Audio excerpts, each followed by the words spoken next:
Vamos a comenzar entonces en el día de hoy un nuevo seminario que estará a cargo de la profesora Silvia Duchaski.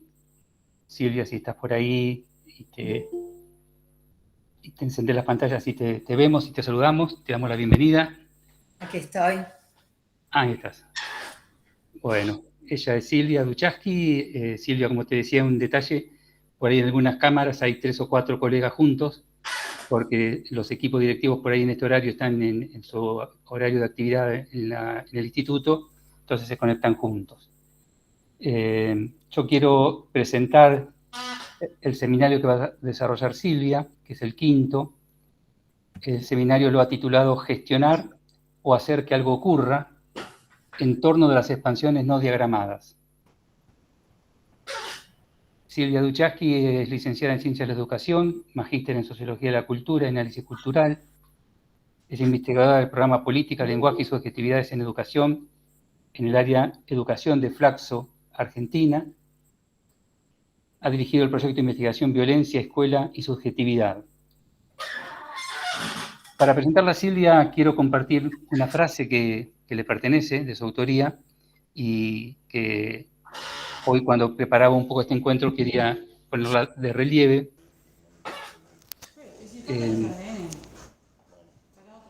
Dice Silvia: la disyunción entre lo vital, genuino e inabordable de la escuela. ¿Hay algún micrófono abierto? Por favor, muten los micrófonos.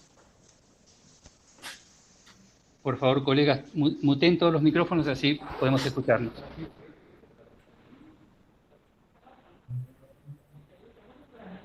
Repito entonces: la disyunción entre lo vital, genuino e inabordable de la escuela queda perdido por cierto lenguaje técnico en el que nos amparamos para hablar de ella. ¿Qué dice el nombre escuela? ¿Cuáles son sus problemas? Para formular nuestras preguntas debemos entrar en cierta incomodidad. Hacer hablar a la escuela requiere necesariamente soportar el movimiento de lo incierto, experimentar lo desconocido y sobre todo implicarnos, dejándonos tomar por los modos en que somos afectados. El desarrollo que hará Silvia de alguna manera nos va a inquietar y a movilizar en este sentido, porque ella trabaja muy bien y desafía muy bien a pensarnos en la escuela y hacer hablar a la escuela. Así que yo no tengo más que agradecerle a Silvia por su predisposición para trabajar en este programa. Hay alguien que tiene el micrófono abierto. Les pido por favor que lo muteen todos, si no se hace eco y no nos escuchamos. Bien.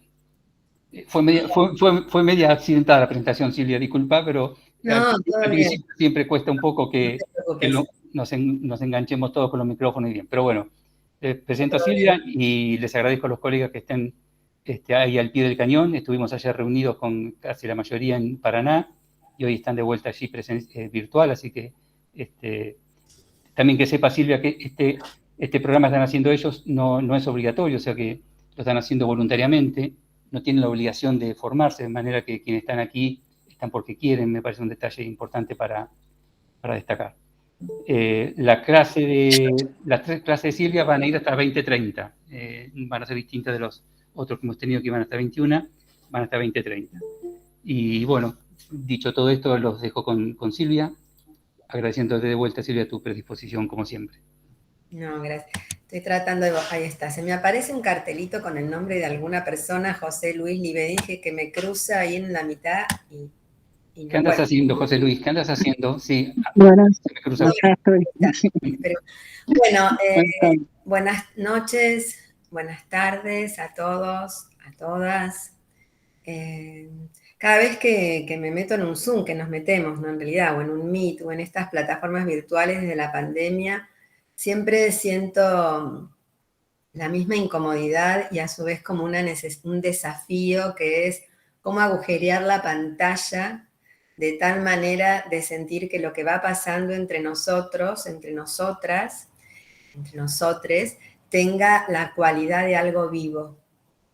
Y bueno, vamos a ver si lo logramos. Entonces, quiero empezar contándoles que en realidad yo vengo trabajando hace bastante con una idea que está pensada como una pedagogía de la interrupción. Y si quieren, ahora también, pero todo esto lo vamos a ir viendo a lo largo de estos 3 encuentros, se le acopla un poco una precisión a esa idea, que es pensar la escuela como un terreno experimental, para lo cual necesitamos indeterminarla. ¿Qué quiere decir indeterminarla? Decir que lo único que hay son palabras, lenguaje, cuerpos y tiempo. Y entonces nos sacamos de encima todo el peso de prescripciones, de lenguajes, de dispositivos, de artificios, de retóricas, de esa maquinaria inerte que nos lleva a no poder estar verdaderamente conectados con las cosas que pasan y con las cosas que podrían pasar si soltamos algo de ese formateo. Alrededor de estas cosas vamos a estar pensando, charlando. Yo les voy a traer relatos y situaciones y trabajos que son parte de un permanente estado de investigación. Y en ese sentido me gustaría, yo le dije a Guillermo que les mande el link de una revista virtual que tenemos, que se llama Tráfico de Experiencias. Me gustaría empezar leyéndoles unas 2 hojitas que escribí no hace mucho. ¿Y por qué me interesa leerlas? Porque me interesa que pesquen qué es lo que me hace pensar. O sea, a mí no me interesa pensar la escuela si la pienso como un plano absolutamente fabricado, absolutamente diseñado, absolutamente prescripto. Y hay algo que yo te diría que no sé, no les molesta a la gente. Prefiero que nos veamos entre nosotros y que cada uno lo siga si quiere en su compu. Digo, no me interesa pensar la escuela como algo absolutamente formateado, donde solo tenemos que realizar tareas que ya nos las han prescrito desde una función. Eso ya estuvo muy pensado, hay mucho fracaso alrededor, hay mucha ineficacia, y no me interesa pensar la escuela en ese sentido. Si me interesa pensarla como todas las cosas, es desde aquello que podemos perforar, desde aquello que no está agotado, desde aquello que se le escapó a la prescripción, que se le escapó al lenguaje escolar, que se le escapó al diseño, que se le escapó a las prerrogativas del rol. Como por ejemplo, algo que a mí me resulta muy interesante, que pone muy en escena la idea de una pedagogía de la interrupción y los límites del lenguaje escolar, que es la siguiente escena. Durante la pandemia nos cuenta una docente que había un chico que todo el tiempo, los días martes, le decía: Senio, no se olvide de mandarme la tarea. Ella se la mandaba, se supone que él la tenía que responder al viernes siguiente y nunca la respondía. Ella se la volvía a mandar porque él se la volvía a pedir y el pibe nunca la respondía. Ella nos cuenta esto entre indignada y desconcertada por la incongruencia del comportamiento de este pibe. ¿Para qué me pide la tarea si no la responde? ¿Para qué reitera el pedido de la tarea si no la responde? Y nosotros le dijimos: ¿no será que lo que él te está pidiendo cuando te pide la tarea no es estrictamente la tarea escolar, en general bastante poco desafiante, sino que lo que te está pidiendo es que le mandes una señal de que hay un mundo por fuera del encierro? Senio, mándeme la tarea. Es como decir: recuérdeme que hay algo más que el universo familiar que me tiene totalmente sustraído del mundo. Si podemos leer eso, para lo cual necesitamos tener una escucha atenta, una escucha periférica, una escucha que se raje de la comunicación, que todo lo tiene que entender, que todo es transparente, que todo es significado. Me pide que le mande la tarea, no me la manda, hay algo en la comunicación que falla. Sí, lo que falla es justamente la pretensión comunicativa, porque siempre pretende transparencia y pretende abigarrarse a un supuesto significado que es inequívoco. ¿Y qué pasaría si vos entendés que tal vez la hipótesis es esta? Lo cual nunca sabremos si es verdad o no es verdad, hasta que pongamos a prueba algo. y hasta que chequeemos si eso que ponemos a prueba funciona, ¿qué pasaría si pensás esta hipótesis y entonces le decís, Juancito, ¿sabes qué? Asomate a la ventana y dibujá o escribí cómo es tu calle pandémica. Mandame este relato, lo compartimos con tus compañeros, tal vez alguien quiere sumarse. Entonces, esto es una pedagogía de la interrupción. ¿Qué quiere decir? Romper con los automatismos, sacarnos de encima el automatismo del lenguaje, el automatismo de lo que hay que hacer, el automatismo de la prescripción, el automatismo de las tareas que ya están diseñadas, y ser capaz de leer señales que no son literales, que no son evidentes, y que están suscitadas más que dichas de manera literal. Porque el pibe no le dice, hey, señor, la verdad que estoy angustiado por estar todo el tiempo encerrado. Por favor, mándeme alguna señal de que el mundo, hay mundo fuera de mi familia o fuera de esta casa. No, un pibe no lo dice así, ni un adulto lo dice así. Hay cosas que las decimos como podemos, porque el lenguaje nunca lo dice todo. Hay sensaciones e inquietudes que las envolvemos como podemos en las palabras que tenemos a mano, con la gramática que podemos, que lamentablemente la escuela solamente enseñó.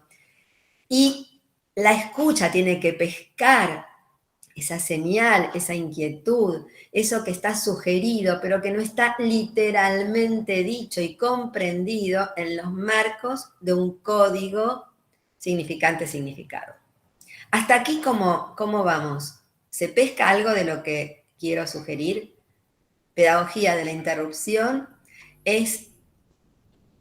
no es un modelo, no es una propuesta que se vaya a diseñar con contenidos, etcétera, etcétera. Es un estado de pensamiento y de investigación que prefiere pensar la escuela en una dimensión indeterminada, en una dimensión inagotable, inagotada, para ser capaz de ensayar configuraciones, propuestas como la que acabo de mencionar, que surge de escuchar alguna fuerza que está ahí empujando, pero que no está dicha de manera literal. No porque el pibe no la pueda decir porque tiene un déficit, no tiene ningún déficit. El déficit lo tiene el punto de vista escolar, que solo escucha lo que se dice, que solo cree que puede comprender lo que el lenguaje codificado comprende. El déficit es desde el punto de vista escolar que no puede capturar capas subterráneas que están en la superficie. Digo subterráneas porque son subterráneas al lenguaje, porque no son dichas directamente, pero que están sugeridas y suscitadas. ¿Cómo venimos hasta acá? ¿Qué les provoca esto que acabo de decir? ¿Qué les hace pensar esto que acabo de decir? No quiero hablar sola ni seguir como una autómata yo. Entonces me gustaría saber hasta aquí qué les despierta, qué les inquieta, qué les provoca, cómo lo escuchan.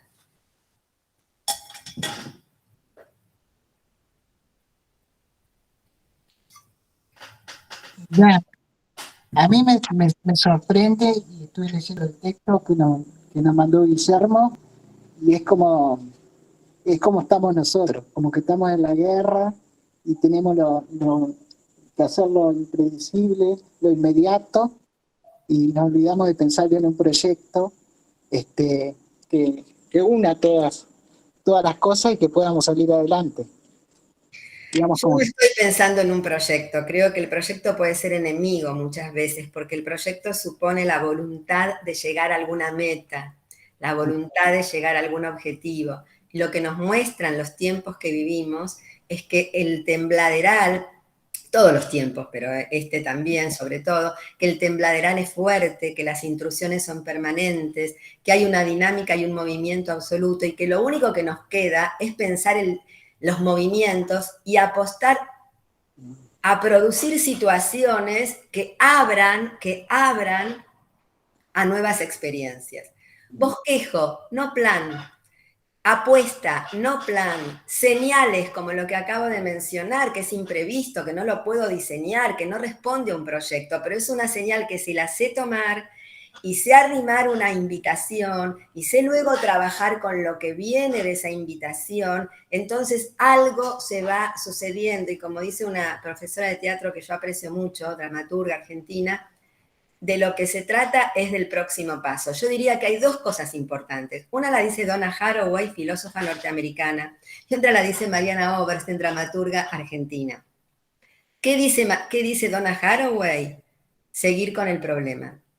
Mire, es una patada al sistema escolar.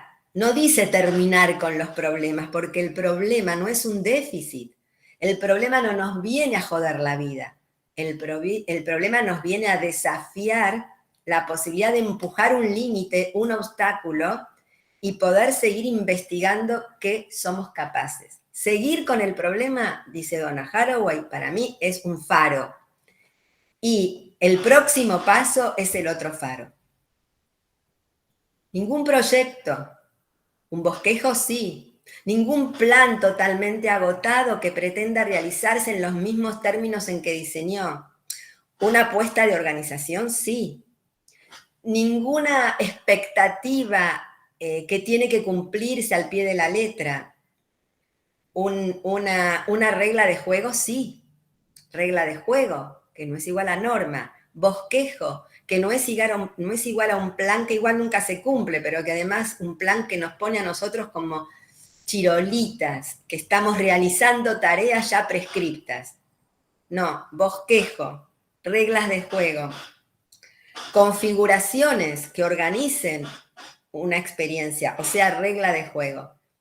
Seguir con el problema, próximo paso. Son todas palabras que no vienen del mundo académico, que no vienen del mundo escolar. Y las digo a propósito porque son las que cargan con la fuerza de una posibilidad y no con la indicación y no con la orden y no con una moral que me dice dónde está el bien y dónde está el mal. Y otra cosa, bajémosle el precio a las retóricas románticas. Porque la educación puede servir. Bajémosle el precio porque de hecho no funcionan. Bajémosle el precio a creer que tenemos que emancipar y formar ciudadanos y pensamiento crítico. Repetimos palabras que no tienen ningún plano sensible de verificación. Díganme cuando dicen pensamiento crítico, ¿qué están diciendo? ¿A qué se están refiriendo? ¿Cómo lo viven? ¿Qué apuesta hicieron alrededor de eso? ¿Cómo se sienten ustedes incluidos en ese desafío? Porque los docentes no están para enseñar a otros, están para generar condiciones donde todos pensemos lo que no hemos sabido pensar. Y lo que yo quisiera leerles, justamente me interesa que vean cómo llegó a la escritura y cómo llegó a pensar algo, que siempre es un balbuceo. Yo no estoy segura de nada. Yo no estoy segura de nada. Balbuceo, pruebo, escribo, busco interlocutores, trato de gestionar equipos, publicar una revista, generar experiencias donde todos pensemos. Pues yo no estoy segura de nada. Entonces, ¿por qué me interesa leerles esto? Porque solamente puedo pensar lo que no sé. Porque solamente puedo escribir en relación a algo que me provoca. Y cuando me provoca es como un choque, como si me golpeara. Y en ese momento lo único que siento es la necesidad de desandar eso y ver, a ver qué hay acá, a ver qué hay acá. La pregunta no es ¿qué es? A ver qué hay acá. La pregunta no es esto es lo que hay que hacer, es ¿cómo se sigue? ¿Qué puedo extraer de acá? ¿Qué se puede armar con esto? ¿Cómo se toma nota de lo que se arma? Y se sigue pensando, y se sigue pensando. Entonces, lo quiero leer para que vean cuál es el recorrido de una inquietud. Yo llego al final de este escrito sin saber que iba a llegar a esa pregunta. Empiezo inquieta y perturbada por lo que leí en un texto de Didi Huberman, que es un pensador francés, y me inquietó tanto lo que leí que necesité escribir para ver qué más encontraba en eso y cuáles eran mis preguntas, ya no las preguntas de Bertolt Brecht, un dramaturgo que vivió entre 1890 y pico y 1950 y que vivió en la Segunda Guerra Mundial, ya no eran las preguntas de él, sino lo que provocaba en mí esas preguntas. Con esto estoy diciendo, es una gran boludez decirle a los pibes, ¿qué quiso decir tal o cual autor? No importa. ¿Qué pensaste vos cuando lo leíste? ¿Qué te hizo pensar a vos cuando lo leíste? Cuando le preguntan a Beckett qué quisiste decir con la obra Esperando a Godot, él dice, no tengo la menor idea. Vayan al teatro y fíjense ustedes qué les provoca ver eso. Yo no tengo la menor idea. Yo escribí esa obra, la puse en escena. ¿Qué quise decir? No tengo la menor idea. Lo dice Beckett, uno de los dramaturgos más importantes del teatro del absurdo del siglo XX. Entonces, con esto también estoy diciendo qué aburrido, qué estéril preguntarle a un pibe qué quiere decir. Un libro está hecho para que en la lectura, como decía Roland Barthes, se siga escribiendo. Yo leo y sigo escribiendo lo que leo. Y sigo escribiendo con el diálogo entre lo que me provocó esa lectura y todas las imágenes que me vienen disparadas por la lectura. Pregúntenle a un pibe cuando tiran un texto, ¿qué onda? ¿Qué pensaste con esto? Como una vez, hay un autor, Yevalar, que habla de la puesta en abismo. Y una vez vino un dramaturgo a trabajar con nosotros y miren lo que hizo. Les repartió a los alumnos una serie de textos, ya no recuerdo de qué autor. Estábamos en la Facultad de Derecho en ese momento trabajando. No con los estudiantes, sino en la instalación de la Facultad de Derecho que queda en el medio de los bosques de Palermo. Y le dijo a la gente, vayan a leer donde quieran. ¿Quieren salir de la facultad? Váyanse, no me importa, yo no quiero controlar, quiero que pase algo. ¿Quieren volver? Vuelven, no quieren volver, no vuelvan. No me hice tomar asistencia, no me importa. Me importa que pase algo. Y cuando vayan a leerlo, tirados en un árbol, tirados en la escalera de la facultad, aquí adentro o donde quieran, marquen no lo que dice el autor, sino ese momento donde se van al carajo, se distraen y les vienen un montón de imágenes que parece que no tienen nada que ver con lo que leyeron, pero por algo les vino. Anoten eso. Anoten lo que les vino a la cabeza cuando leen el párrafo tal. Y eso fue lo que se charló.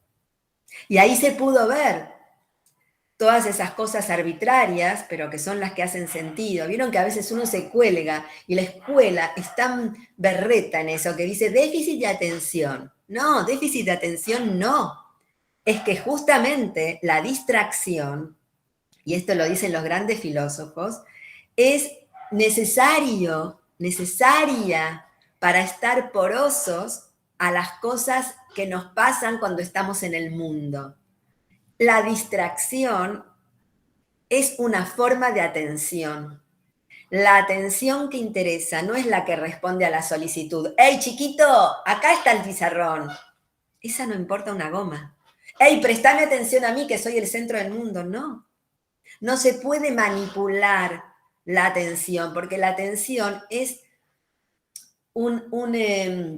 una cualidad sensible que no es controlable ni manipulable, sí, salvo por un sistema disciplinario. Pero la atención interesante es la que funciona porque hay una fuerza que se mueve cuando me pongo en contacto con lo que me hace pensar. Y lo que me hace pensar siempre es una incomodidad. Porque a mí no me hace pensar que el colectivo 35 de la esquina tarde 5 minutos en vez de 2. Ya sé que eso pasa.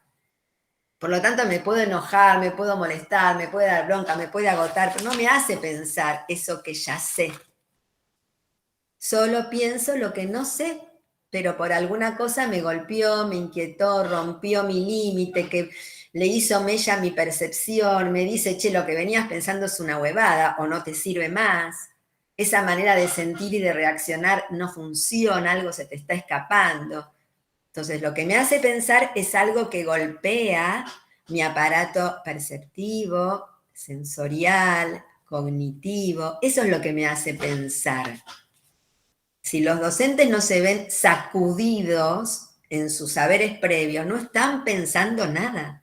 ¿Cómo van a hacer pensar a los pibes si nosotros no podemos pensar?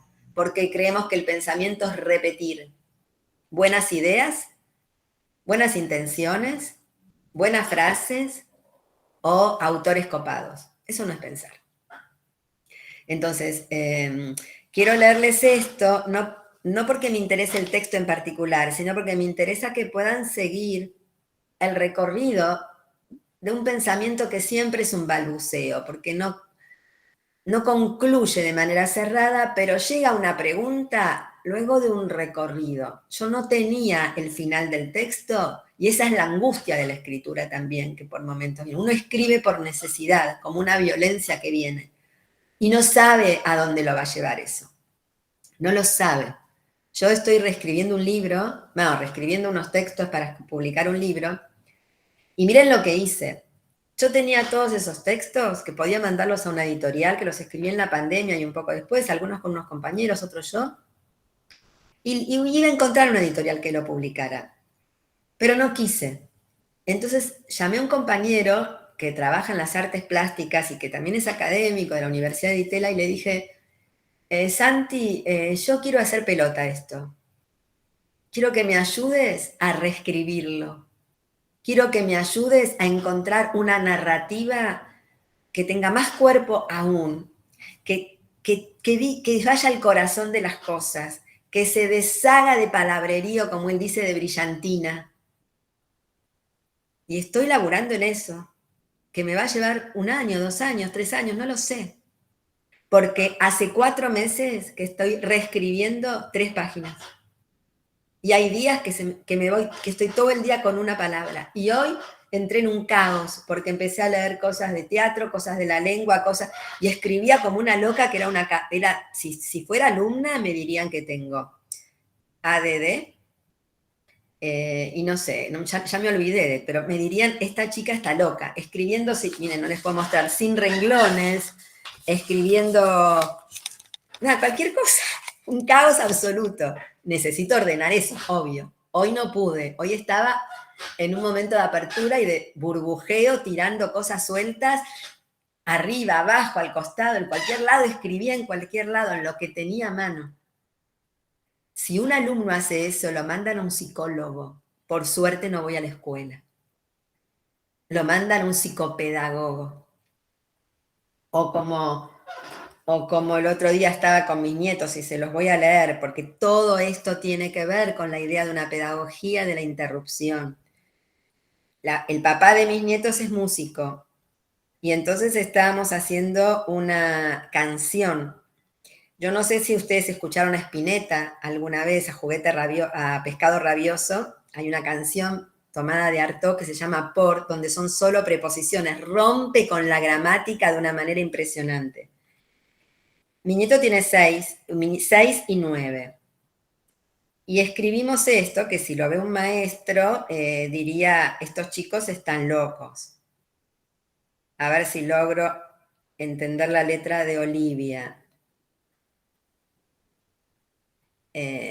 No la entiendo, pero era algo así como, caen marionetas. A ver si, esperen, porque voy a traer la otra que escribí. Para que vean el juego del lenguaje y cómo, a ver esto. Se llama Llueven marionetas, esto lo escribió con su papá y otros chicos. La madre de vidrio, su oreja de cielo, la locura del otoño, me jode la vida. Un pato asado, por el sol y la tormenta. Tierra cuadrada, llueven marionetas. El árbol murió sobre el pasto oscuro. Es una poética bellísima. Y si ustedes me dicen, ¿pero qué quiere decir? ¿Cómo la madre de vidrio?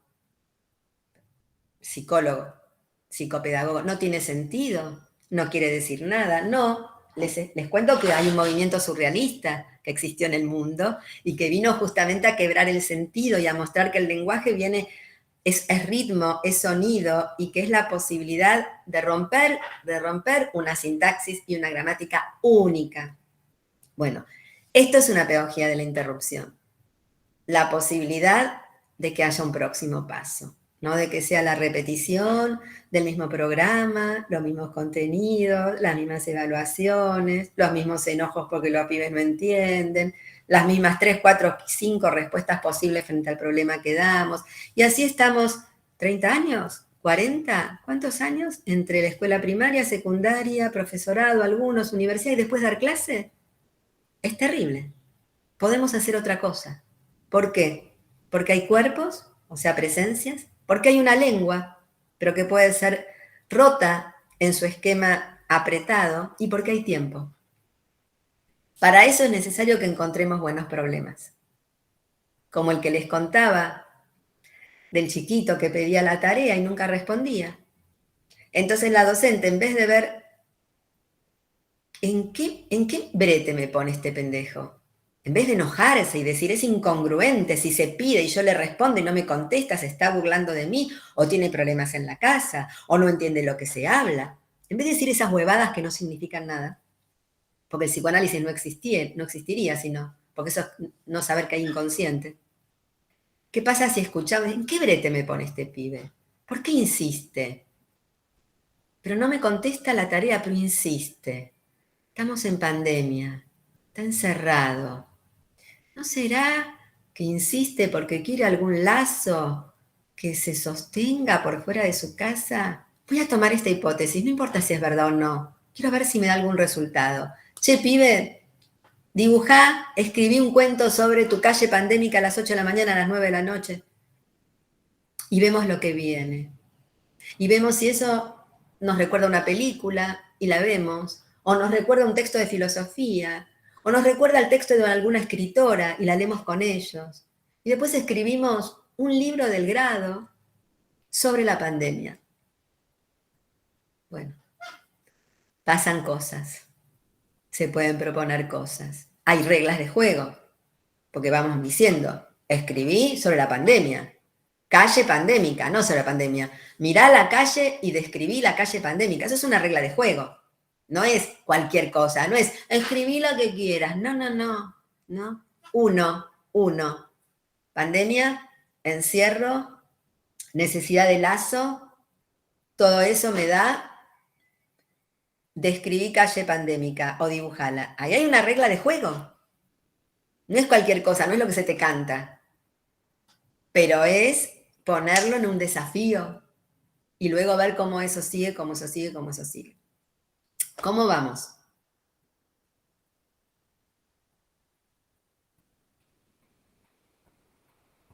Veo muy ocupadas ahí, Secretaría Académica, y los veo muy ocupados, no sé si están aquí.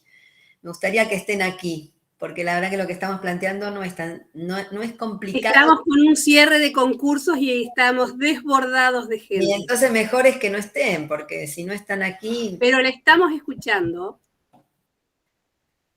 Bueno, ¿qué piensan? Que el aula vital a la que estábamos acostumbrados se ha trasladado un poco y trasciende lo meramente edilicio. Y la pandemia creo que a eso lo dejó muy en evidencia. Y el acto educativo, que tal vez esa cuestión un tanto romántica que teníamos, que los que tenemos algunos años en el ejercicio de la profesión, intuimos que debe de ocurrir en las escuelas, ha ido mutando y tiene que ver un poco con esto que pasó, que la pandemia desnudó, pero que venía siendo y que tal vez no lo poníamos en palabras. Entonces esta cuestión que usted plantea, pedagogía de la interrupción, tal vez lo que hizo fue ponerle un título, pero es algo que venía siendo, que nos venía pasando. No, que pero sigue ¿a qué estás escuchando? Porque interrupción no es que fuimos interrumpidos por... No, precisamente. Creo que la misión de la escuela, como nosotros teníamos, o como nos enseñaron, como aprendimos hace bastante tiempo, se ha ido desnaturalizando de aquello que fue, y tiene que ver con esto que es, y que todos los días los que transitamos las aulas tratamos de ir construyendo con aquellos que transitan las aulas junto a nosotros. Y se hace bastante desesperanzador muchas veces bastante agobiante, pero sin embargo acá estamos y todos los días elegimos estar acá. Entonces es interesante poder habilitar estos espacios de encuentro. Usted me dice, me gustaría que esté un poco más presente. Bueno, la verdad es que hoy tenemos un día complicado. Y tengo como mucha gente detrás esperando, pero nos parece importante el poder estar presentes y escuchar lo que usted está diciendo, porque en definitiva está contando algo que nos ha pasado, que nos pasa, y mientras usted lo va relatando, nosotros acá estamos haciendo comentarios en relación a lo que usted va enunciando. Entonces sí, tal vez estamos un poco distraídos, pero tiene que ver con que la escuela es esto, ¿sí? Pasan cosas y pasan muchas cosas todo el tiempo y tenemos que atender todas estas cuestiones que nos pasan y a veces sería interesante poder prestar más atención a algunas que a otras y otras veces estamos así como estoy yo en este momento.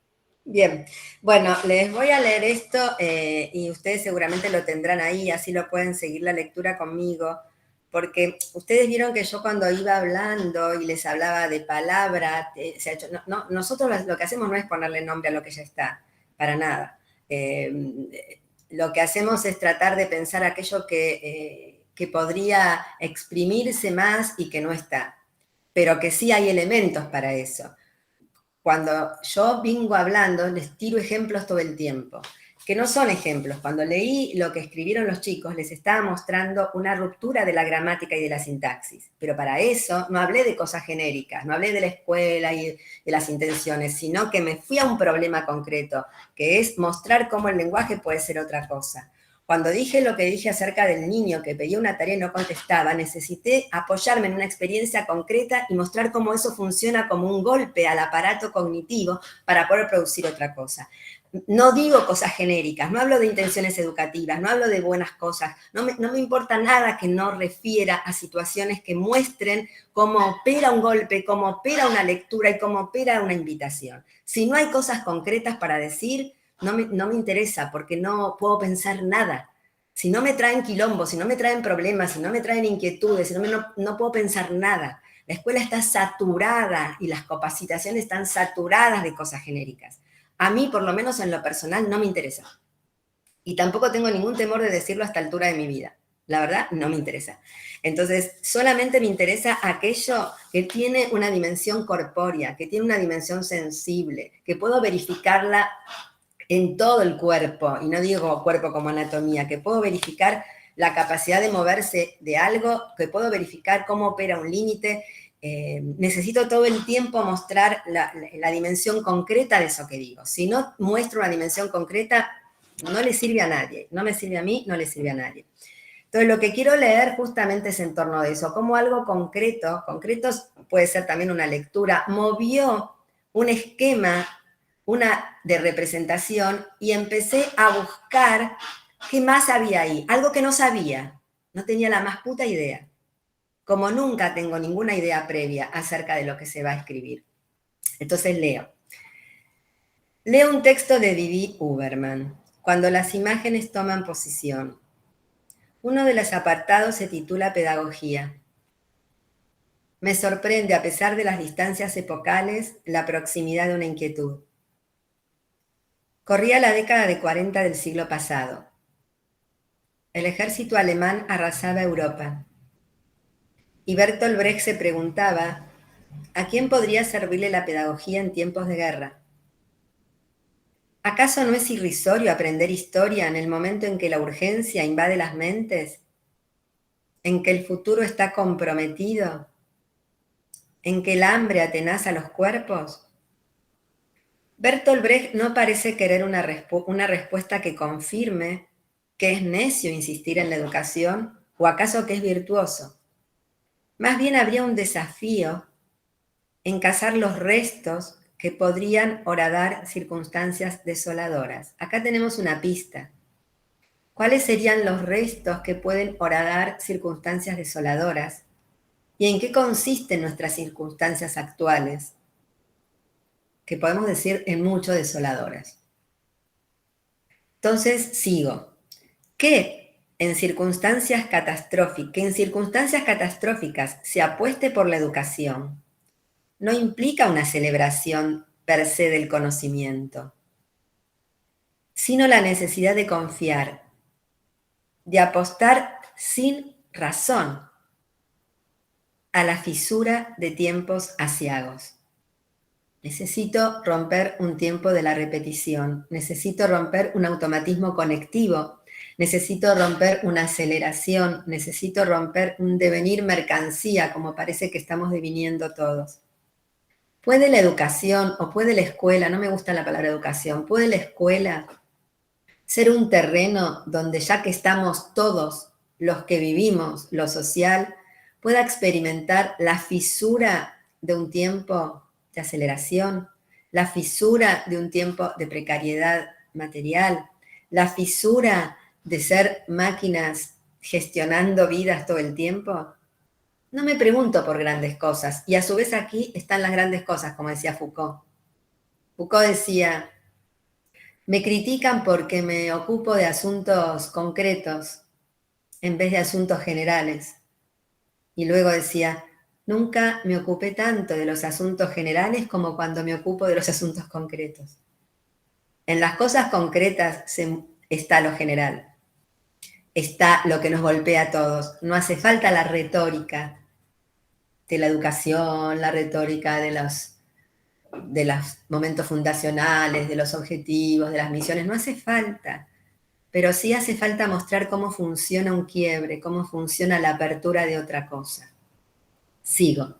Y acá tomo el diálogo que tiene Bertolt Brecht con su hijo. Mi hijo pequeño me pregunta, ¿tengo que aprender matemática? ¿Para qué? Quiero contestarle. ¿De que 2 pedazos de pan son más que uno?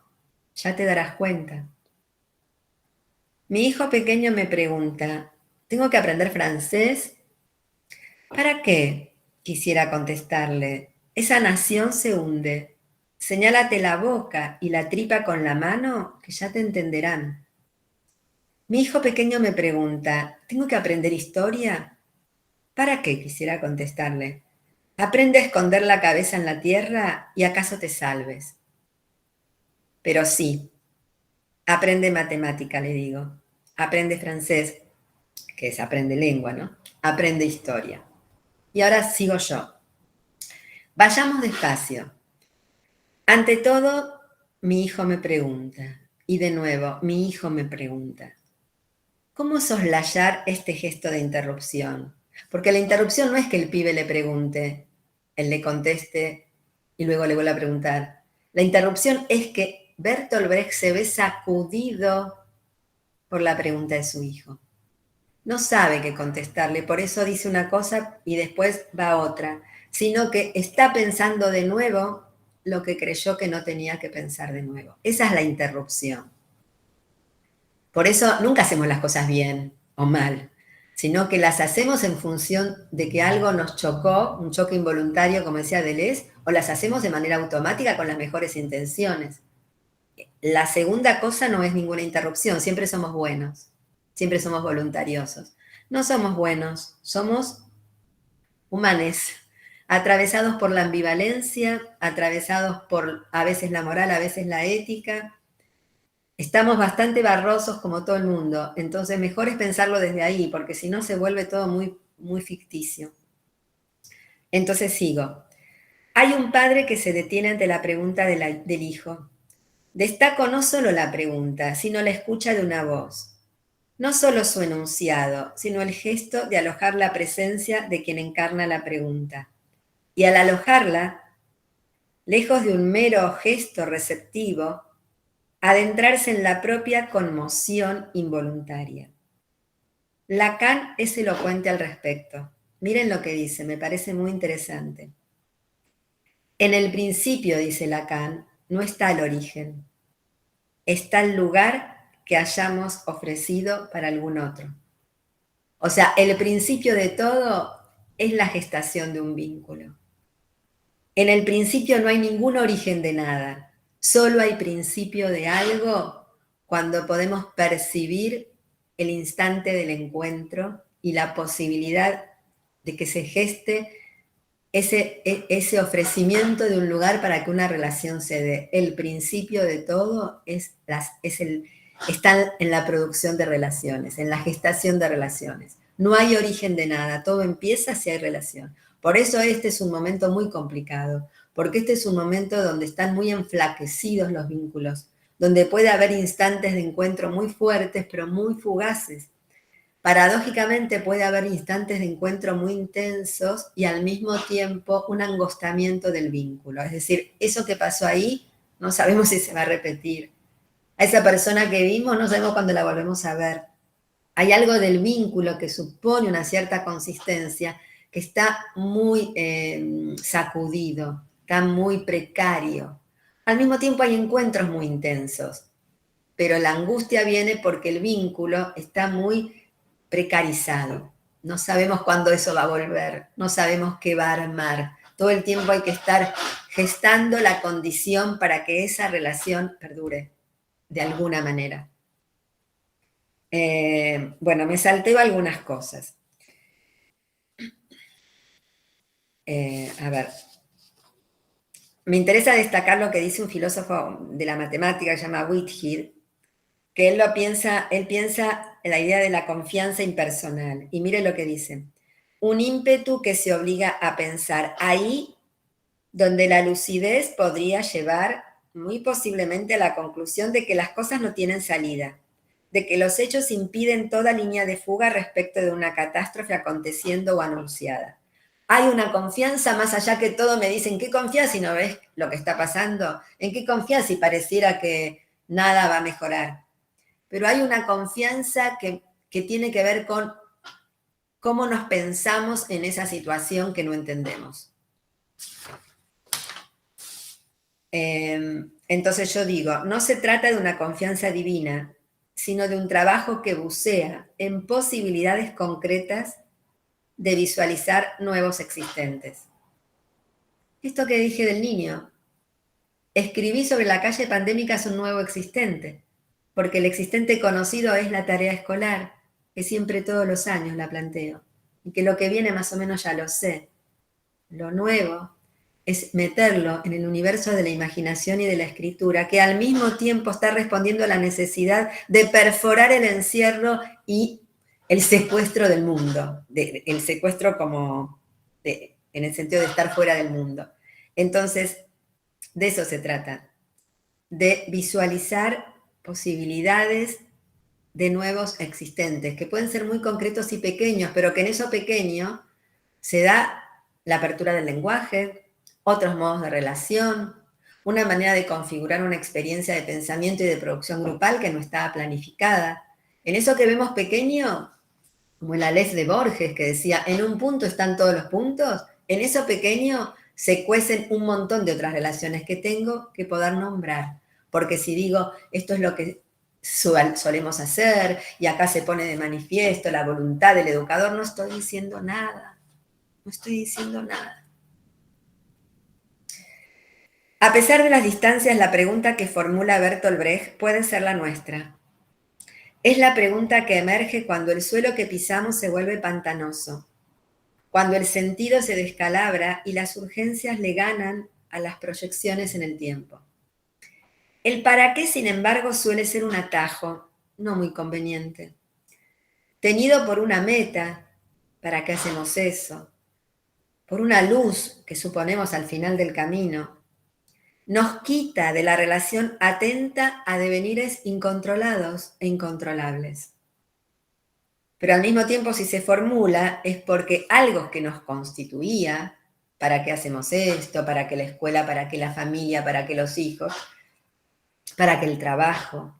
Algo que nos constituía se desdibuja, se debilita, en el medio de una existencia que parece tomarnos en la mera actualidad. ¿Qué toca hacer hoy? ¿Qué toca hacer mañana? ¿Cómo sobrevivo? Una vez que nos damos cuenta que el para qué no nos hace muy felices, entonces está bueno cambiar la pregunta, que es un poco lo que vengo a decir después. En las circunstancias que empujan a Brecht a preguntarse por el sentido de la educación, no podemos olvidarnos el peso que tenía la transmisión entre generaciones. El padre o el maestro tenía un peso enorme en la construcción subjetiva. Si bien la guerra acechaba y paradójicamente la confianza en el progreso ilimitado, crecía sin embargo una confianza en que era posible revertir esa situación. Había un eco muy fuerte del iluminismo que edificó una idea que hoy está absolutamente quebrada y que yo creo que puede ser bienvenida, que es la supremacía de lo humano por encima de cualquier otra cosa. El poder de la racionalidad por encima de cualquier otro poder vital. El poder de la manipulación de un proyecto por encima del registro de que lo vivo no es solamente lo humano. Miren lo que está pasando en Rosario, miren lo que está pasando en el Paraná, miren lo que está pasando con los humedales. Se sustrae la potencia vital de todos los recursos de la naturaleza y de esa manera también se le quita al propio humano la posibilidad de una vida más expandida. Pero en el momento en que el iluminismo y la ilustración tuvo tanto peso, se creía que con la razón y con el cientificismo se podía todo. Y entonces empezó a crecer en el humano la idea de que era posible la manipulación de cualquier cosa. Manipulación no me refiero a tratar mal a una persona, sino manipular la naturaleza, manipular una materia para que pueda hacer lo que yo quiero que sea, imprimirle siempre una imagen muy fuerte a las cosas para que se logre tal cual yo lo pensé. Eso trajo mucho daño a la humanidad. Me parece que este es un buen momento para darnos cuenta que el humanismo no quiere decir ser buenos, quiere decir creer que hay una supremacía de lo humano por encima de cualquier otra forma vital, algo que ya Nietzsche lo venía planteando. Bueno, me estoy salteando algunas partes, me propongo el ejercicio de bosquejar otro final al diálogo entre el pensador alemán y su hijo. Borroneo, porque todo es borronear, todo es borrador. Solo se me ocurre decir, primero, contacto, proximidad, otros cuerpos. Y entonces la escuela, en su sola existencia, perforaría un estado de solipsismo actual, tornando problema el asunto de la proximidad social.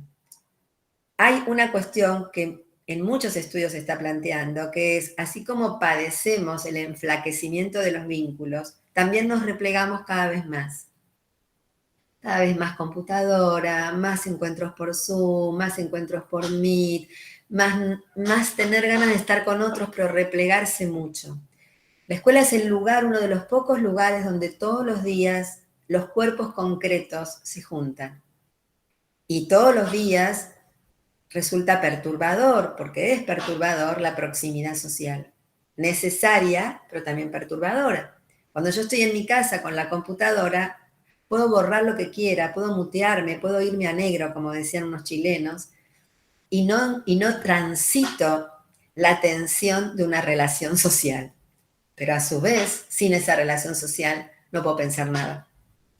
Esta tensión es muy, muy gráfica hoy. Me repliego y padezco el repliegue, pero me repliego. Entonces me parece que simplemente ver a la escuela como una sede de reunión de cuerpos, no más que eso, ya es interesante para investigar el problema de la proximidad social, que está totalmente agrietada, porque justamente esa función que tenía el Estado moderno, que era armar lazo social según una lógica, no funciona porque el mercado lo que necesita no es un común, sino es que cada uno haga lo que puede para que la máquina de la mercancía no pare. Entonces, primero eso, cómo convertir a la escuela en un interesante problema para pensar la cuestión del común. Pero después digo, tal vez convenga cambiar la pregunta. No para qué tal o cual cosa, no para qué la historia, no para qué la lengua, no para qué la matemática, sino cómo con esa cosa. Cómo con los otros, lo que decía recién. Cómo con los campos de problemas en sus distintos modos de expresión. Entonces, no es la matemática, la historia o la lengua, sino cómo asomarse ahí. ¿Qué extraerle? ¿qué le hace al espíritu problematizante pensar la matemática? No solo los problemas matemáticos, sino qué nos hace la matemática a nuestro espíritu problematizante. Cómo bucear en las zonas opacas de la literatura, de la historia, de la filosofía. Esas que nos despiertan y que nos permiten ir metiéndonos en los enigmas de la historia, del tiempo, de la memoria, del lenguaje. Entonces, no se trata de ofrecer universos de poder, de saber. Se trata de ofrecer universos de problemas y perspectivas. Pesquisar los obstáculos, tantear surcos, inagotar las cosas y trabajar que frente a los problemas lo que hay son puntos de vista. Y si hay puntos de vista, es que no hay una verdad. Pero lo que sí, porque no creo en ese relativismo de que todo da igual, con tal de mirarlo con respeto, lo que sí es interesante ver qué hace un punto de vista y qué hace otro punto de vista. ¿Qué hace el punto de vista de Europa, que echa a los inmigrantes, como la que acaba de ganar en Italia, y que quiere una nación para los italianos? ¿Qué consecuencias tiene ese punto de vista? ¿Y qué consecuencias tiene otro punto de vista? ¿Qué consecuencias tiene mirar las cuestiones desde un ángulo xenófobo, por ejemplo, de absoluta libertad de mercado? ¿Qué consecuencias tiene, por ejemplo, pensar una economía de intercambio social? Entonces, se trata de puntos de vista, no para decir esto está bien y esto está mal, sino para trabajar con los pibes las consecuencias sociales, personales, que tienen los puntos de vista. Bueno, hasta aquí, a ver, ahora sí quisiera a ver si podemos charlar algo sobre esto, y si nos queda tiempo seguimos con un ejercicio que tenía también para compartir. Pero quisiera escucharlos, a ver, hasta aquí, cómo lo ven, qué piensan, concretamente, ¿no? Coméntenme qué les provoca todo esto, no tanto, no me digan cosas que impliquen una defensa de lo que hacen, sino que tratemos de problematizar juntos todo lo que acabo de tirar.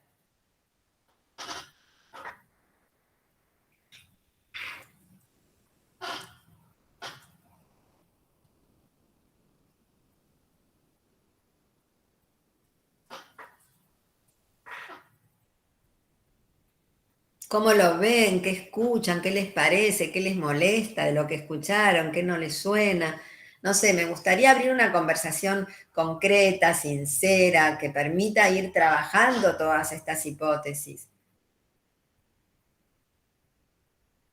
No busco que se repita nada, sino abrir. Quiero conocer cómo lo ven. A ver, Karina. Hola, buenas noches. No, yo, con respecto al primer ejemplo que planteaste del estudiante, ¿no? Me parece que, me hizo pensar que hay muchísimas cuestiones, fundamentalmente con niños y adolescentes, ¿no? En donde se muestran ellos con actitudes o acciones que tal vez nos molestan y nos llaman la atención y tienen que ver con todo esto que vos planteabas, tienen que ver con que nos quieren decir otra cosa, un estudiante inquieto, un estudiante más activo de lo que necesitamos o de lo que se requiere para un aula en cierto momento, me parece que tiene mucho que ver con lo que vos explicabas de decir esto que nos quieren decir otra cosa. Ese niño que quería la clase, a lo mejor quería tener contacto con la realidad, ¿no? No solamente con la familia. Entonces, este estudiante que tenemos también, con nuestras particularidades, también nos quiere decir muchas veces otra cosa, que puede tener que ver con su vida, con lo familiar, o puede tener que ver con lo que está pasando en la escuela, con la forma de darle la clase, con un montón de cuestiones que nos atraviesan seguramente día a día y que tenemos que ir viendo y tratando de observar y de poder acompañar desde algún punto. Yo y por otro lado, lo que decís. No, que me parece que está bueno lo que sí. Yo lo que sumaría, a ver si te suena, lo formularía así. ¿Qué de lo que escucho me mueve a mí mis supuestos. No solamente qué necesita él y yo cómo lo puedo ayudar, porque ahí me quedo en la misma. ¿Qué me hace pensar acerca de lo que pensaba? ¿Qué me hace, qué tipo de supuestos se me mueven respecto a qué implica enseñar, respecto a lo que implica pensar, respecto a lo que implica leer, respecto a lo que implica escribir? O sea, ¿qué de lo que yo creía se me viene abajo con la invitación del pibe? Entonces ahí estoy adentro del problema y no estoy simplemente como una samaritana para enseñarle y mejorarle y ayudarlo, sino estoy adentro del problema, estoy sacudida yo también en mis supuestos, en mis prácticas, en mis hábitos. Tal cual, sí, sí, sí.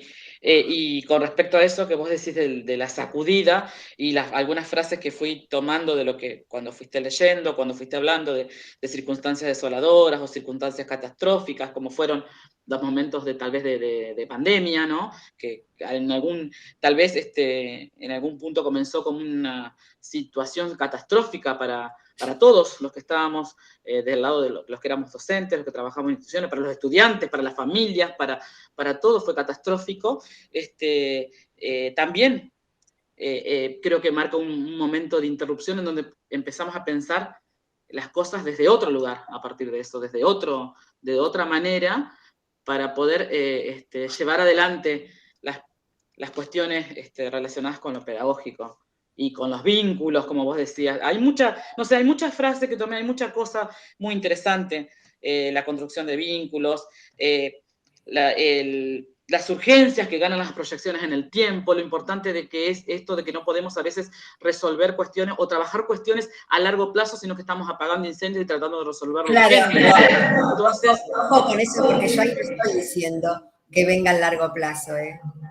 Yo lo que estoy diciendo es, sino cómo hacer para salir de la urgencia, pero quedarnos en el tiempo. La idea es cómo producir una diferencia en el tiempo que vivimos, no cómo proyectar a un futuro, porque eso no es posible. No. Pero sí es posible producir una fisura. Por ejemplo, vuelvo a otro ejemplo. Había chicos que tomaban clases desde la bicicleta. Entonces, o había otros que le decían a la docente, queremos dar la clase desde la cama. Tomo estos ejemplos pandémicos porque tienen resonancias para pensar hoy cosas, aunque no sea pandemia.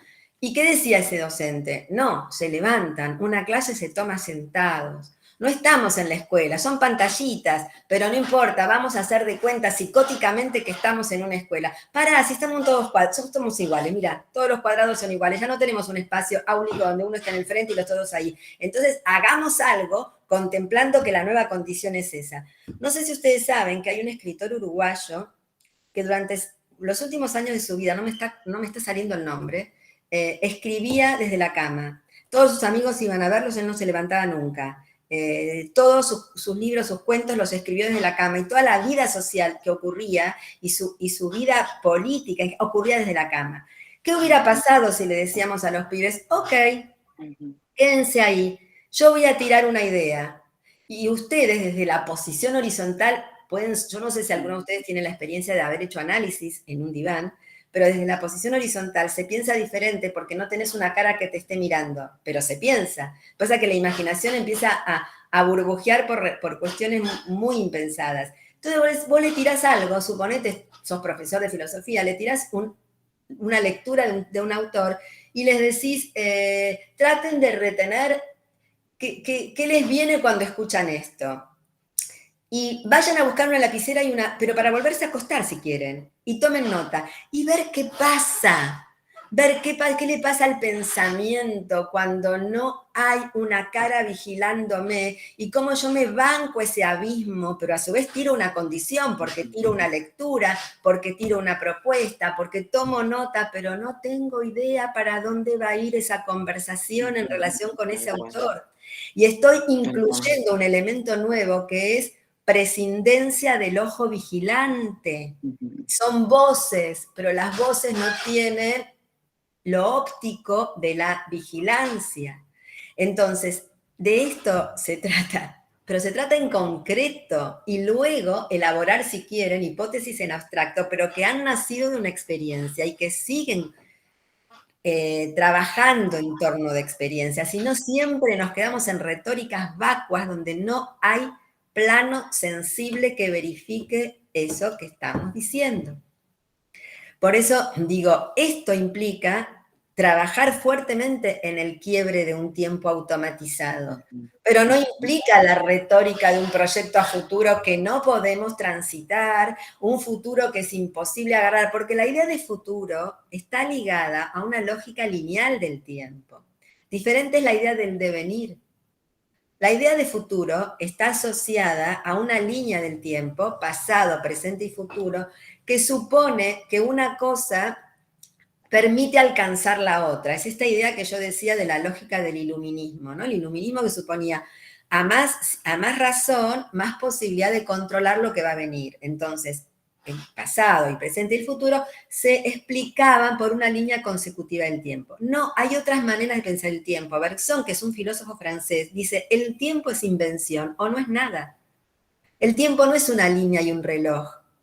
El tiempo es la experiencia de la creación de diferencias. Y ahí reside también su cualidad politizante, porque se supone que las diferencias son diferencias en la existencia.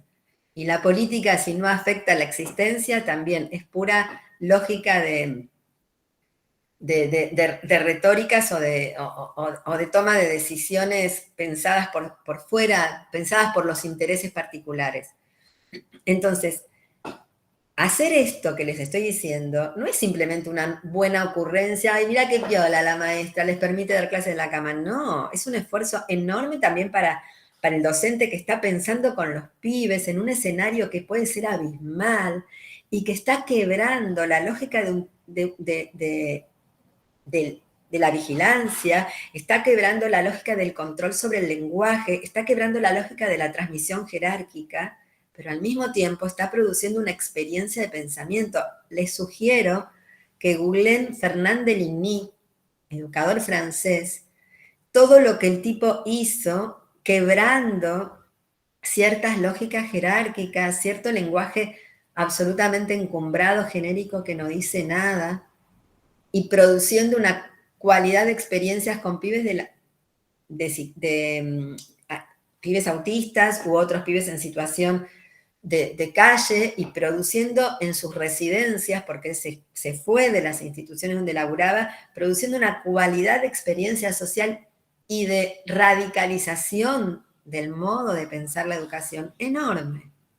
Haciendo teoría también, pero una teoría nacida de estar en el barro, produciendo cosas concretas. Entonces, y observando todo el tiempo. Por ejemplo, tal vez lo veamos en algún momento. Hay un documental lindísimo donde se muestra ¿cómo se llamaba esas cosas de tocadiscos viejos donde no solamente estaba el vinilo, sino era como que uno hacía así con bueno, yo no lo viví eso, pero existía Vitrola, ¿no? Vitrola, bueno, sí, puede ser. Vitrola. Entonces muestra pasando la vitrola con el disco de vinilo y que se escuchaba música clásica. Y entonces hay unos observadores que decían cómo estos chicos, la música los calma, y hacían todo un análisis de la música excelsa que lograba calmar a esos espíritus. Y resulta que los pibes estaban recopados, por eso parecían muy concentrados, con la luz del sol que atravesaba el vinilo y que formaba como un haz de luz que le captaba absolutamente la atención. No era la música clásica. Entonces, este afán de interpretar según una presunción que uno tiene, también es muy típica de la educación. ¿Y qué hizo Fernand de Ligny? Él estaba con una observación abierta y pescó que no era la música excelsa lo que calmaba a las fieras, sino que era la atención a algo imprevisto, que los adultos no lo veían porque cuando estaban ahí tenían el cuadro simplemente de la música y no veían todo lo demás que componía la escena, pero que los pibes lo estaban viendo. Entonces, a esas cosas me refiero, digo. No, esto lo tengo que hacer por ellos. No, esto lo tengo que hacer porque también me involucra a mi fuerza deseante y a mis ganas de estar pensando cosas con los otros. Entonces, son ellos, soy yo. Es para ellos, es para todos. el docente totalmente metido. Y una de las cosas que más interfieren es la burocratización terrible. Planillas, Excel, notas, cuaderno de actuación, formateo de normas, programas que requieren ser evaluados y entregadas en tal o cual formato. Entonces ya no importa las cosas, lo que importa es la maquinaria de este papeleo burocrático que quema la cabeza de todos los maestros y maestras. Eso justamente estaba por decir yo, que creo que un poco con lo que hemos charlado nos invita a ver otra forma de ser y estar en la escuela y romper un poco con la burocracia también, porque a veces cuando se nos presentan estos hechos, estas señales de los alumnos, muchas veces vamos por, bueno, a ver qué podemos hacer a través de la burocracia, de los textos, y muchas veces no, vamos a sentarnos con ellos a ver qué les pasa, a ver qué nos quieren decir, qué nos quieren transmitir. Y entonces creo que muchas veces esto último es lo que nos ha marcado. En los últimos años, por ejemplo, el tema de la burocracia. Andamos corriendo con papeles para acá, con papeles para allá, y nos perdemos la esencia de las cosas, la esencia de lo que pasa, el escuchar lo que nos transmite la misma escuela, los ruidos, los mensajes. Yo creo que un poco eso es la invitación a esa interrupción, pedagogía de la interrupción que nos decía.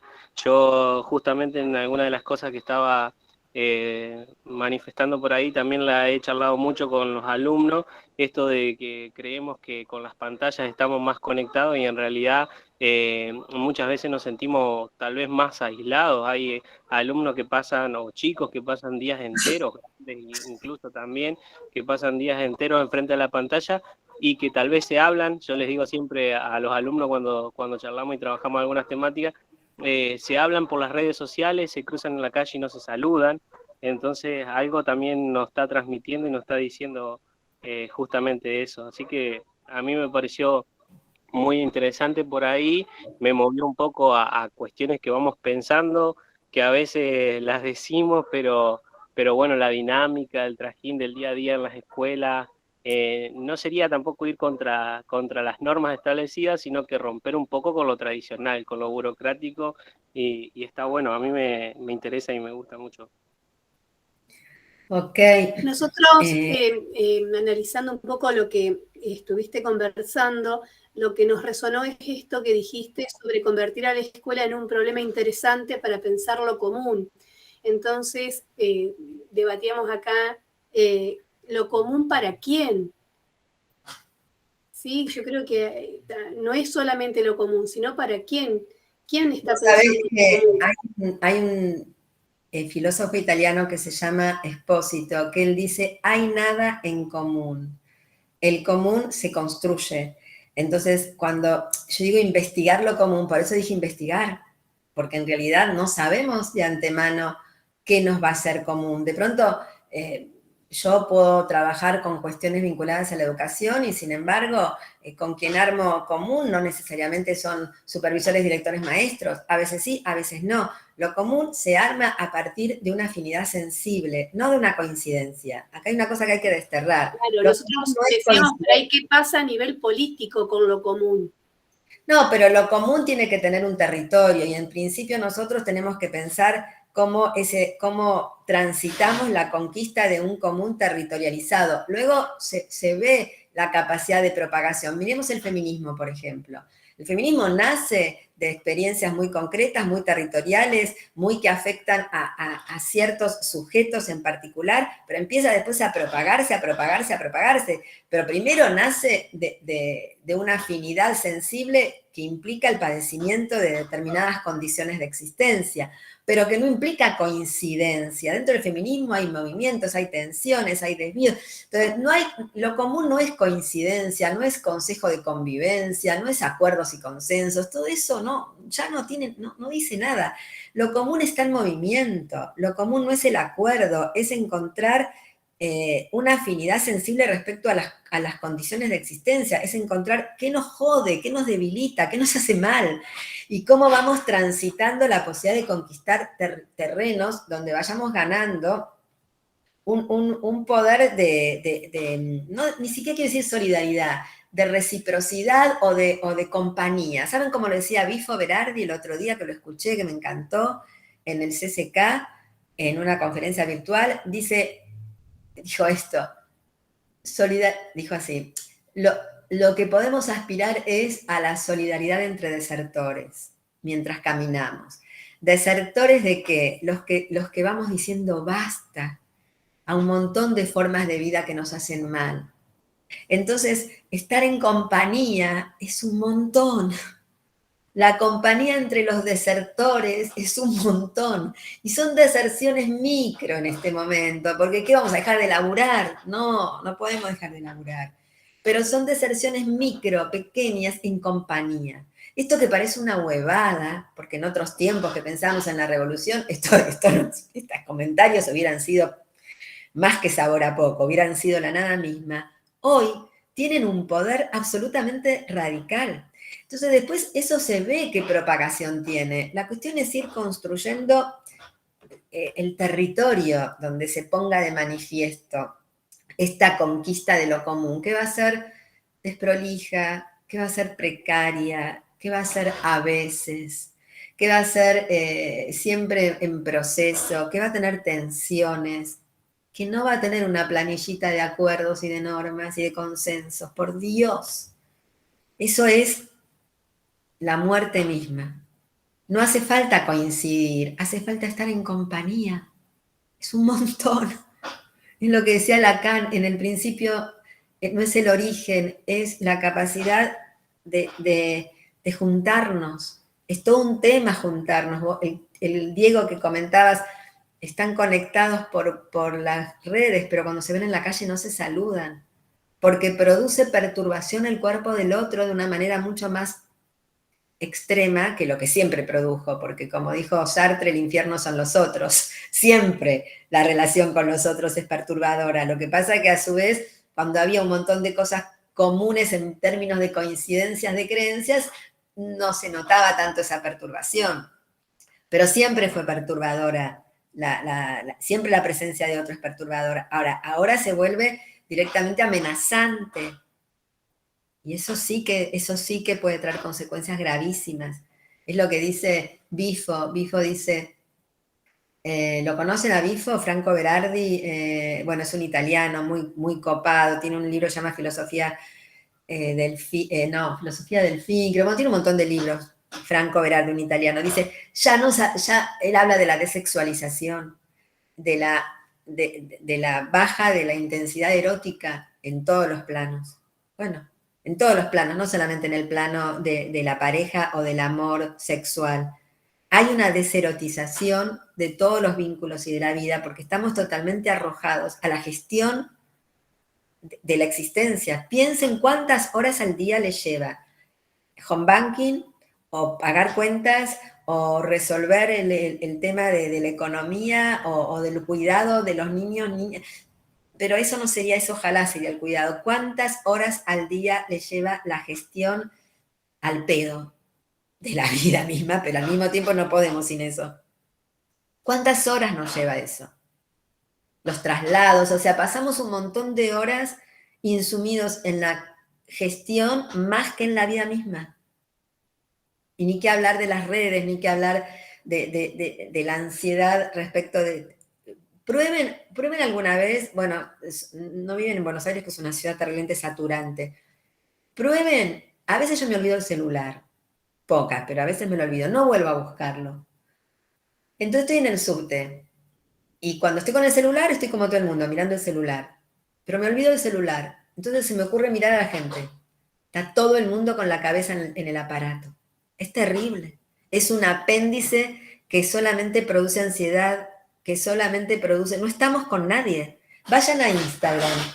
De pronto tenemos una receta, una propaganda, un libro de filosofía, un músico que nos importa, pero todo, lo único que hacemos es scrollear, porque es tuk, tuk, tuk, tuk. Por lo tanto, es el scroller lo que nos ata.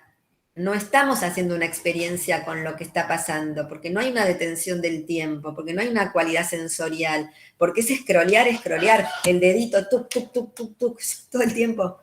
Entonces, Bueno, todas esas cosas son las que ponen en evidencia que no tiene sentido aferrarse a una lógica que ni siquiera es la lógica del tiempo histórico que nos toca vivir, que tal vez antes nos embolaba. Yo siempre sufrí la escuela cuando era alumna, siempre. Pero porque no soportaba el disciplinamiento feroz y la opresión, no la soportaba. Pero hoy, ya eso hacía algo, bueno, malo, más o menos, pero producía algo.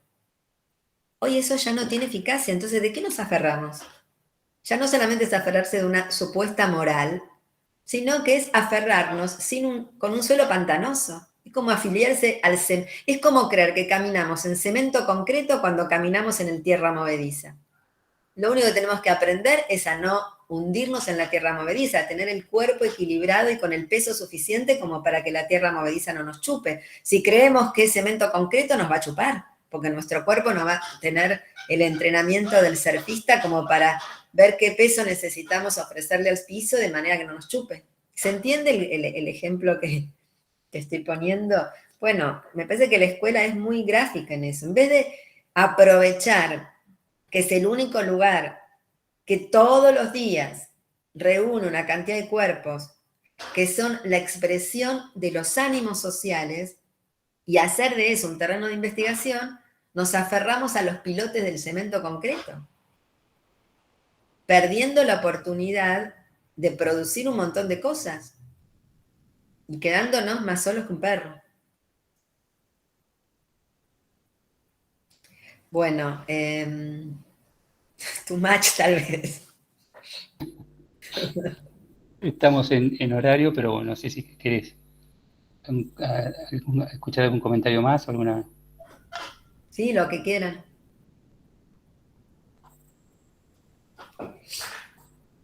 Les sugiero que vayan que chusmen un poco la revista que hacemos, que se llama Tráfico de Experiencias y que está en internet. Ponen Tráfico de Experiencia Flaxo y les va a salir. Chusmenla, porque ya sacamos como 8 o 9 números a lo largo de todos estos años y hay algunas muy interesantes. La estética, la narrativa, los textos, está buena. Fíjense el último, que hay un texto de un docente de Rosario, de la Escuela Ética, que relata una experiencia con Eve Ward, que era una escritora argentina que estuvo en la escuela, y es muy interesante cómo él escribe, y es muy interesante lo que él ve, y es muy interesante los detalles, ese espíritu minimalista que a su vez dice tanto. Chusmenla.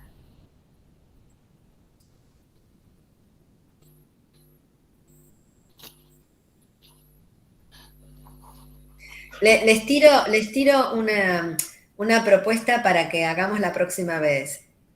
Les tiro esto. Traten de tomar nota de lo siguiente. Tómense como el periodo de 1 semana o 2 semanas para tomar nota de lo siguiente. ¿Qué es esto? ¿Con qué se chocaron esa semana? ¿Qué les pasó con eso? ¿Con qué se chocaron? Puede ser una madre, una directora que dijo tal cosa, una maestra, un pibe. ¿Con qué se chocaron? Es con algo que no lo esperaban y les produjo una conmoción. Pero con esta terminología, ¿con qué se chocaron? ¿Qué les pasó? ¿Y qué probaron? ¿Con qué se chocaron? ¿Qué les pasó y qué probaron? Estén atentos a esto y cuando vean que algo les viene para tomar nota, que de verdad les haya golpeado, les haya tocado, no es una obligación hacerlo, tiene que suceder, no tienen que ir a buscarlo compulsivamente, tiene que suceder. Entonces toman nota, unos renglones nomás, y vamos a empezar laburando con eso, con lo que traigan de eso. ¿Con qué me choqué esta semana? ¿Con qué me choqué estos días? ¿Qué me pasó? ¿Y qué me pasó? Puede ser, tuve ganas de salir corriendo. O sea, vamos a laburar efectivamente sobre lo que le pasa a los cuerpos cuando están en una situación de desconcierto. ¿Con qué me choqué? ¿Qué me pasó? ¿Y qué probé? Para mí, a mí lo que menos me importa es la corrección. Es lo que menos me importa. No quiero escuchar nada que se supone que hay que decir. No. Así, con las entrañas.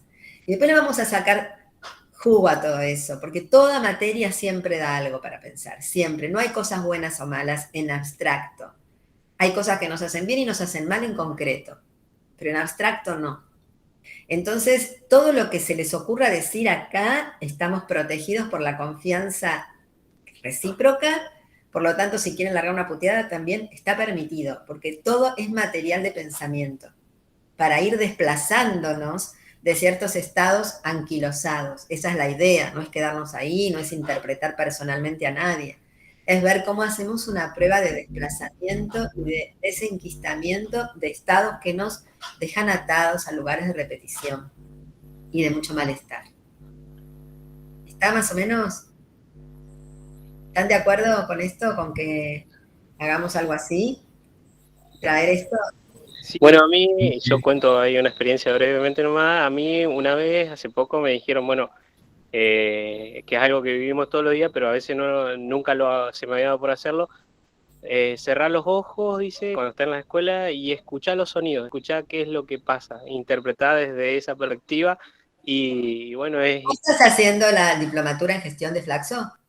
No, lo había hecho, nunca lo hice, pero bueno, es una experiencia que en un momento no me acuerdo, era una capacitación también donde nos habían pedido justamente eso, que cerremos los ojos y que interpretemos, que a partir de, sin mirar, digamos, escuchemos y podamos sentir. ¿Sabes por qué hice esta pregunta? Porque nosotros estamos haciendo una investigación sonora, pero lo que nosotros decimos no es interpretar, sino es grabar sonidos, lo que haya, sin un previo diseño, y tomar nota de escuchar después la grabación, y en vez de desgrabar literal, y tampoco interpretar, ¿qué quiso decir esto? No, paremos con la interpretación. Escribir las resonancias. Yo escucho y escribo, ¿qué me deja resonando? ¿Qué me da a pensar? No importa si parece que tiene sentido o no tiene sentido, si explica algo, no, la explicación muchas veces es una traba. Hay que llegar a una cosa de pensamiento, pero que no necesariamente es interpretación.